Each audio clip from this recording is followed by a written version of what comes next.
Hola, ¿qué tal? Bienvenidos una vez más a este canal. En esta oportunidad quiero comentar un aspecto importante en el análisis y diseño de estructuras. Estoy hablando de establecer las diferencias entre un elemento confinado y un elemento arriostrado, o estructuras confinadas y estructuras arriostradas. Empecemos por el confinamiento. Un elemento confinado es utilizado en columnas y otros elementos de hormigón. Esto para mejorar su comportamiento estructural. Básicamente se logra aumentar la capacidad de resistencia bajo cargas axiales, sobre todo en las columnas, y mejora también su ductilidad. Ya sabemos que es la capacidad que tiene un elemento de deformarse sin llegar a romperse. Y esto permite que la estructura pueda prevenir fallos súbitos bajo cargas extremas, como por ejemplo las cargas de sismo.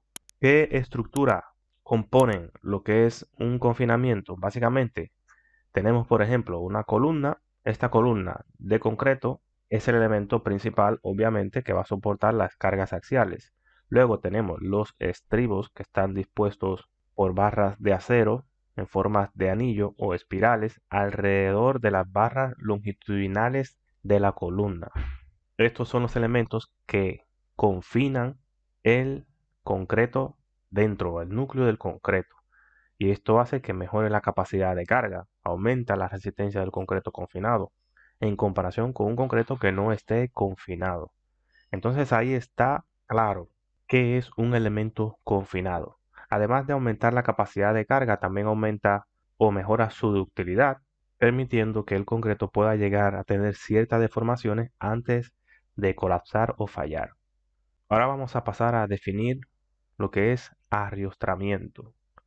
Un elemento arriostrado básicamente es un elemento que dispone de otros elementos secundarios para proporcionarles estabilidad lateral, especialmente en lo que son edificios altos o en estructuras que están sujetas a cargas horizontales significativas, como el viento, por ejemplo, o incluso los terremotos. ¿Qué función cumplen los arriostramientos? Estos absorben las fuerzas y la distribuyen a través de los elementos o las estructuras principales, evitando los desplazamientos laterales. Como he dicho antes, el arriostramiento se utiliza para evitar o contrarrestar las fuerzas horizontales y de esta manera mejora la rigidez global de la estructura.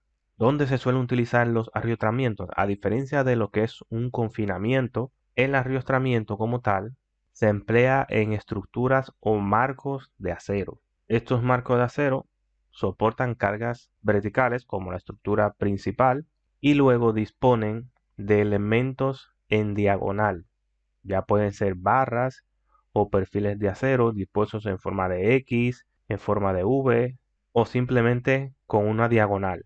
Y lo que hacen es aportar resistencia a la estructura global bajo cargas laterales. Estos elementos también disponen de otros elementos auxiliares como son las conexiones o las placas de anclaje, que son los que aseguran estas diagonales a los marcos estructurales. Los beneficios del arriesgamiento, básicamente, como he comentado antes, la estabilidad lateral en general le proporciona mucha más resistencia bajo cargas horizontales o desplazamientos, le aporta rigidez, mejorando la capacidad de la estructura para resistir fuerzas dinámicas y también la distribución de fuerzas, ya que distribuye las fuerzas horizontales de manera uniforme a través del resto de la estructura. Y en consecuencia, lo que provoca es que al distribuir la carga en el resto de elementos, reduce lo que es la magnitud de la carga en los elementos individuales. Y por último, comentar que finalmente algunos ejemplos de aplicación, lo que es el confinamiento, se puede utilizar, por ejemplo, en las columnas de edificios de gran altura. Tener un hormigón confinado asegura la resistencia del hormigón, de hecho puede llegar a aumentarla para mejorar la ductilidad de estos elementos. Y en cuanto al arriostramiento, puede tener uso, de hecho lo tiene, en lo que son los edificios comerciales, por ejemplo, o naves industriales, que son estructuras puramente metálicas. Bien, hasta aquí este video. Si te ha gustado, recuerda dar un like, Cualquier pregunta que puedas tener, con gusto las puedo responder. La dejas en los comentarios e intento aclarar cualquier duda. Nos vemos en el próximo video.